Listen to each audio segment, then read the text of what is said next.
pasar al de compartir algunas cuestiones, algunos pensamientos con ustedes. Bueno, mi nombre es Jorge Garaventa, soy psicólogo.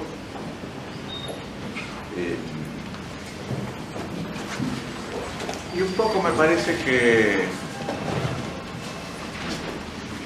el rol que tengo hoy o que he asumido de alguna manera es algo así como cuando uno escribe un prólogo o un epílogo que trata de hacer un análisis más global de la situación. Es decir, me parece que en las 3 ponencias anteriores, 4, recibieron una serie de herramientas interesantes. Yo voy a tratar de referirme un poquito a la filosofía de toda la problemática de la integración y de la docencia de integración. Lamento que no haya docentes, propiamente dicho. Lamento, realmente. Sí, Bien, ¿por qué preguntamos? Bien. Bueno, es un gustazo. Estamos. Entonces vamos a cambiar, es un gusto que yo lo sé. De cualquier manera, mucho de lo que yo voy a plantear apunta concretamente al rol del docente integrador, de integración, que, como bien saben ustedes, no necesariamente tiene que ser maestro. Y bueno, a eso me voy a referir en un articulito que lo titulé Integrar o subrayar la falla, sobre los riesgos de la etiqueta previa. Dicen que Freud solía decir que hay 3 actividades que todo el mundo se cree en condiciones de poder hacer, sin tener una preparación previa: periodismo, psicoanálisis y andar a caballo. A los fines de nuestras reflexiones de hoy me atrevería respetuosamente a incluir una 4ª actividad, la de maestro o maestro integrador.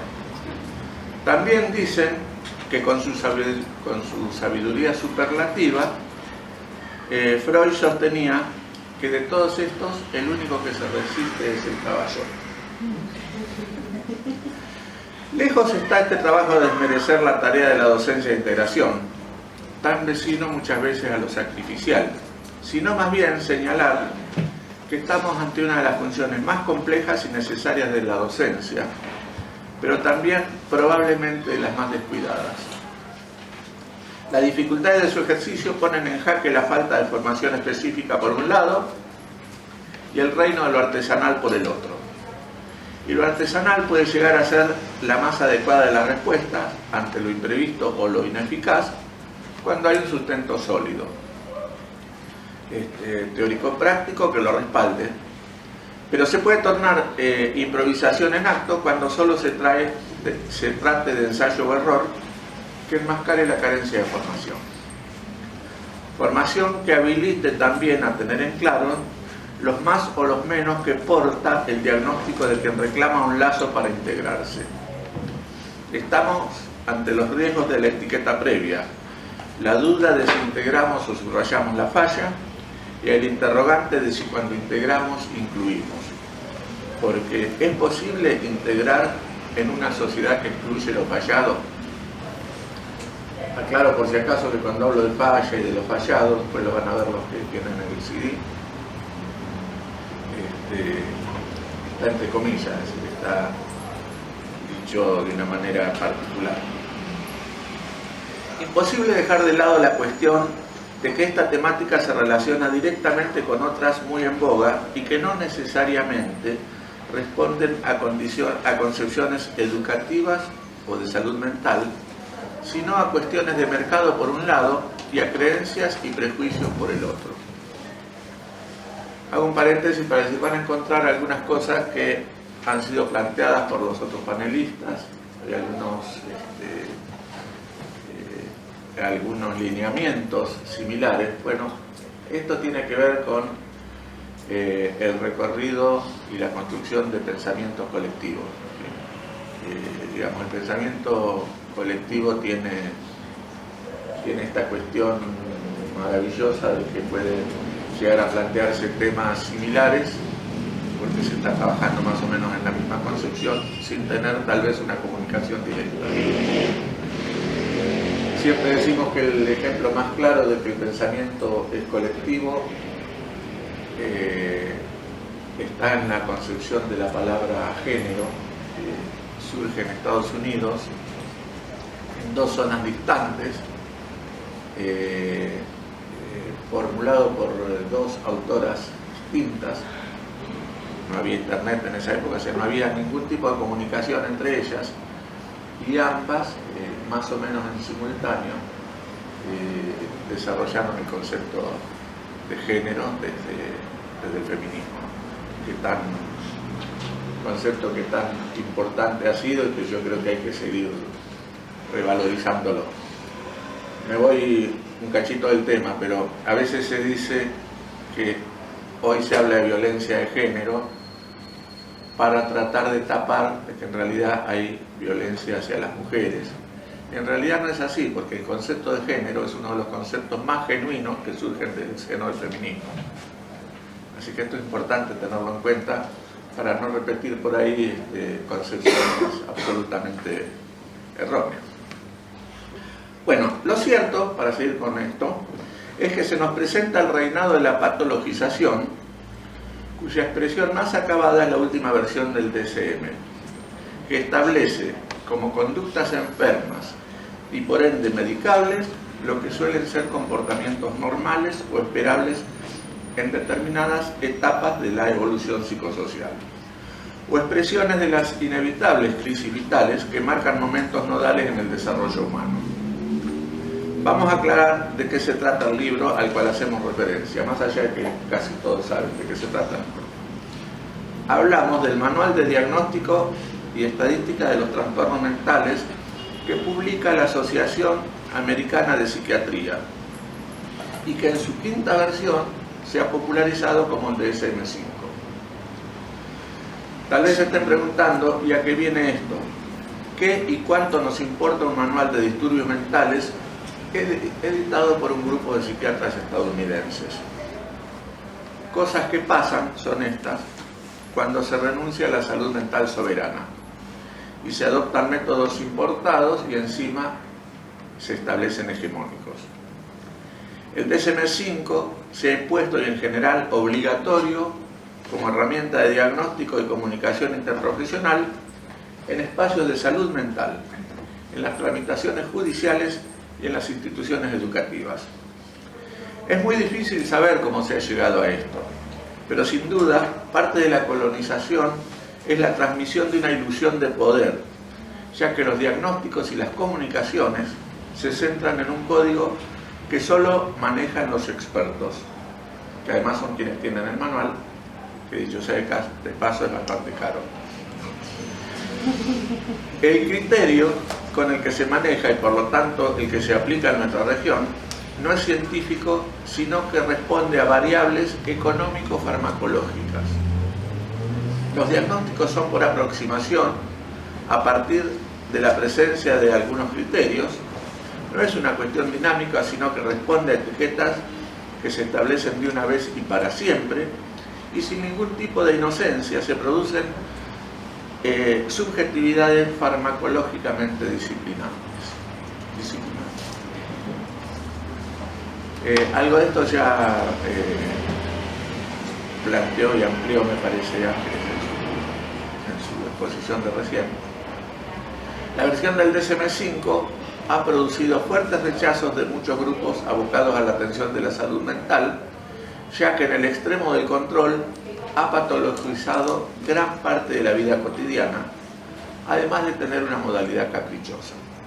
Por ejemplo, sin que tengamos noticias del porqué, los cuadros de histeria tan comunes en nuestra geografía han quedado fuera de la evaluación, mientras que situaciones de ocurrencia normal, como los berrinches en la niñez o el oposicionismo u otras formas de contradicciones adolescentes de desapego, forman parte de los trastornos que así llaman a sus cuadros, ¿no? Esto es fundamental. Han sacado algunos cuadros clásicos, cotidianos, que en general uno encuentra, y pusieron todas estas cuestiones que tienen que ver con situaciones evolutivas normales o esperables, por lo menos. Tengamos en cuenta, y más allá de que todo nos roza o nos pega de lleno, lo que nos convoca a nuestra charla de hoy. Coincidimos con la licenciada Gisela Untoilich en que en la niñez los diagnósticos se escriben con lápiz. Esto, que parece una verdad de perogrullo, ya que estamos hablando, esto, que parece una verdad de perogrullo, ya que estamos hablando de una psiquis en constante formación y transformación.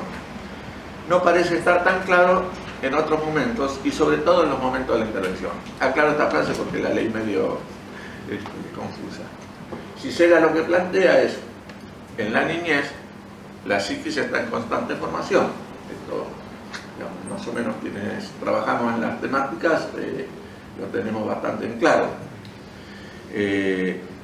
A partir de ahí, uno no puede hacer un diagnóstico estático, porque lo que estaría es condenando al niño o a la niña a aportar una determinada subjetividad de por vida. Y esto, que cuando uno lo cuenta parece estar clarísimo, lo que yo planteo es que no siempre está tan claro en los momentos de la intervención. Por eso hay que tener una alerta muy rigurosa, una vigilancia epistemológica, como dice Valliberti, que nos permita ir viendo por dónde estamos caminando en estas cosas, ¿no? La integración que se nos solicita implica comprender que ese diagnóstico que se nos comunica es una foto de ese momento, no necesariamente nítida, y que seguramente será diferente en la próxima captura. Así se reafirma la necesidad del trabajo en equipo. La otra cuestión que me parece que es importante tener en claro, que después seguramente lo retomaré, es que el trabajo de integración no es solitario, independientemente de las resistencias institucionales, independientemente de las resistencias grupales, de algún tipo de resistencia corporativa incluso, independientemente de todas esas cosas, si no hay un trabajo en equipo es muy difícil plantearse seriamente una integración. Bueno, de la mano de la psiquiatría manicomial heredamos la creencia en la inmutabilidad de los diagnósticos, y fue transitando con la neurología organicista que adoptamos el prejuicio de la inmovilidad de las llamadas discapacidades, aunque en ambos casos lo que sí admitimos es que pueden agravarse. Pero después se plantean como estos diagnósticos, estos sellos, sobre todo en el tema de las discapacidades, es muchísimo más claro todavía. Que hoy los certificados de discapacidad sean temporales es un adelanto en relación a cómo estábamos, pero no elimina los efectos subjetivos del encorsetamiento patológico.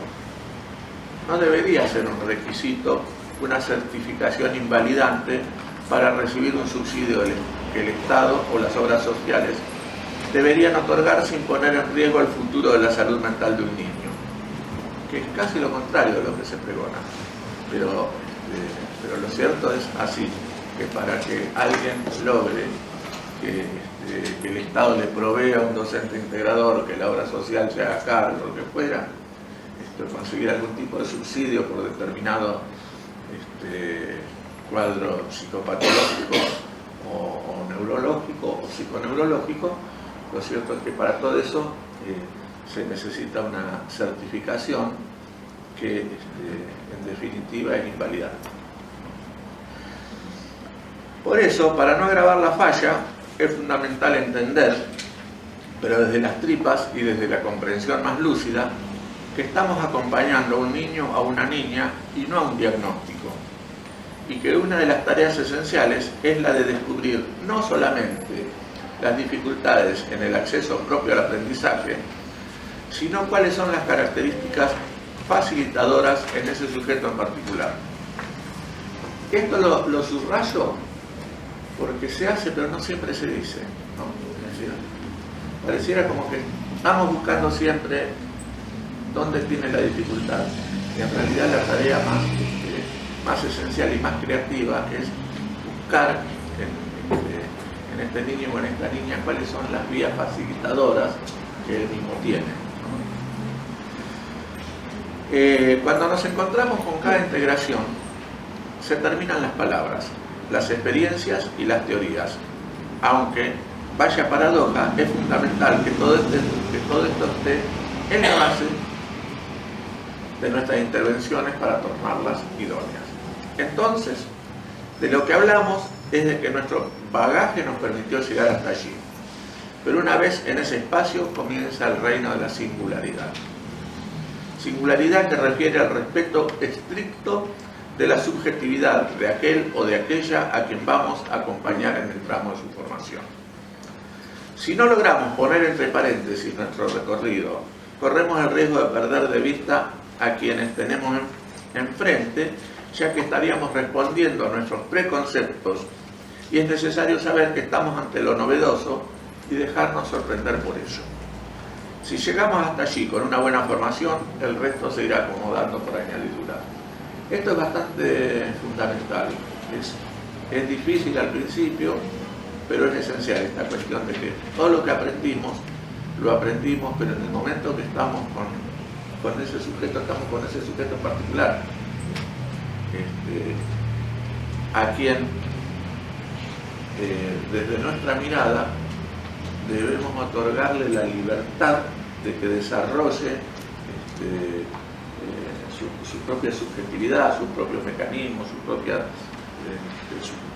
condiciones. Es decir, que pueda ser él o ella y no que lo condicionemos nosotros con una mirada que traemos desde lo anterior o desde la formación. Freud insistía en dos cuestiones, entre tantas, que parecen contradictorias y que sin embargo son complementarias.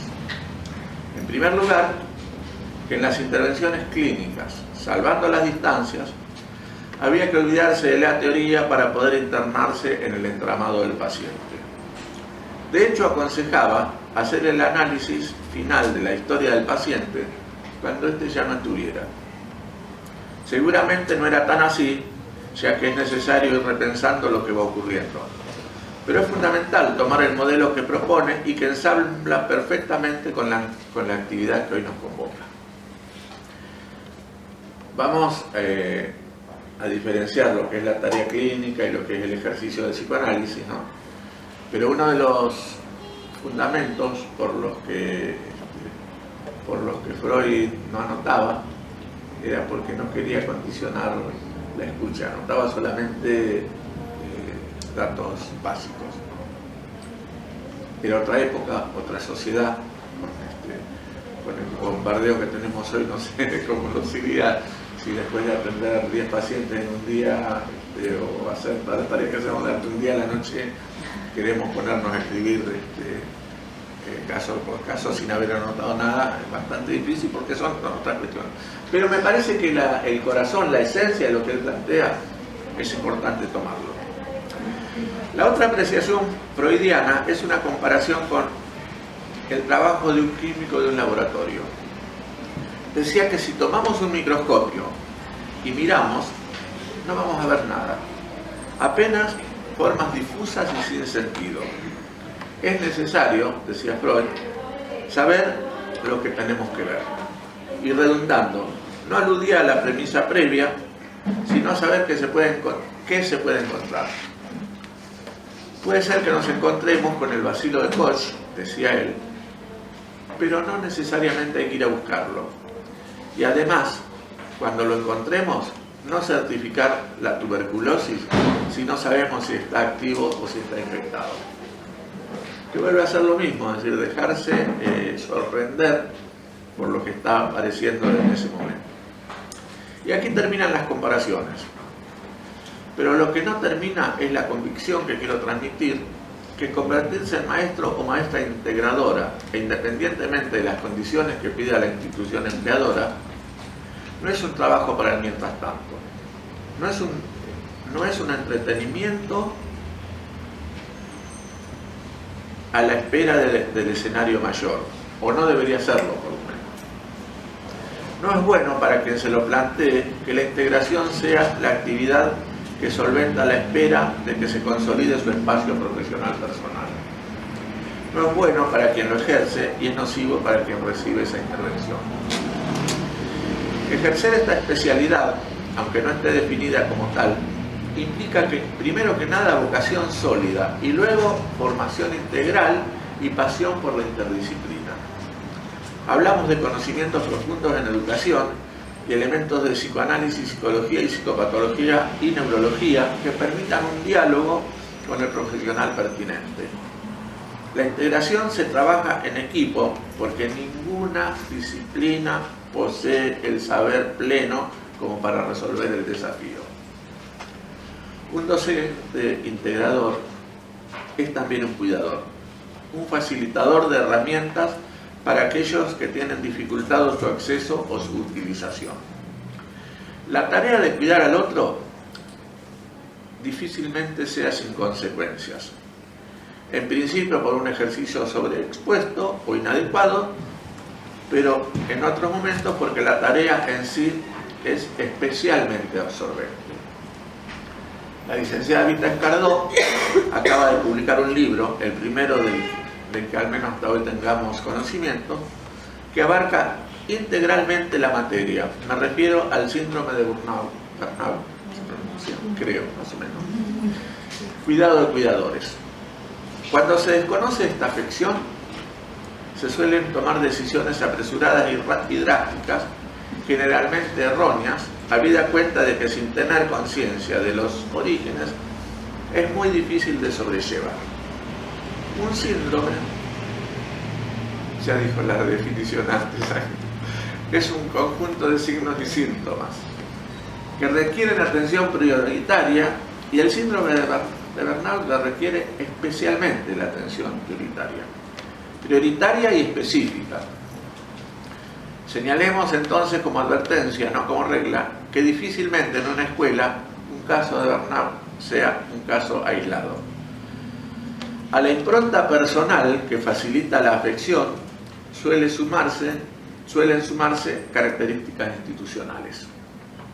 Son tiempos de pensar en talleres que también actúen como puntal de prevención. Y en realidad todas las instituciones educativas y de salud, detecten o no personas afectadas por el síndrome de burnout, entre sus operadores, se verían muy beneficiadas regularizando este tipo de actividades. El burnout fue durante muchos años confundido con el estrés, no menos preocupante pero distinto. Lo que caracteriza el cuadro que nos ocupa es que da de lleno en lo vocacional. Esto es un dato fundamental. Estallando lo que durante tanto tiempo hemos construido con entusiasmo. Son esos momentos fáciles de detectar porque lo que sentimos es que maravilloso y aliviante hubiera sido ejercer otra actividad sin ningún tipo de compromiso e explicación. Yo doy siempre un ejemplo. Cuando estamos afectados con el síndrome de burnout, además de estar muy molestos, muy decepcionados del ejercicio de nuestra profesión, decimos, bueno, pero ¿por qué no me habré puesto una verdulería? ¿Por qué no me meto en una oficina? Nos pasa siempre, la sonrisa demuestra que evidentemente en algún momento esto nos atravesó. Y hay que tener cuidado porque es un cuadro serio. Es una alienación de la subjetividad que nos regía, disfrazada de desánimo y desilusión definitiva. Y más que de preocuparnos, o además de preocuparnos, es importante que nos ocupemos. Porque esto no se va solo. Hay que trabajarlo. Si se logra que se trabaje en la institución, es maravilloso. Si no, hay que trabajarlo en los espacios personales, ¿no? Bueno, volvamos al comienzo. Volvamos al comienzo y a una pregunta crucial. ¿Es posible integrar en una sociedad que excluye lo fallado? Decíamos cuando empezamos.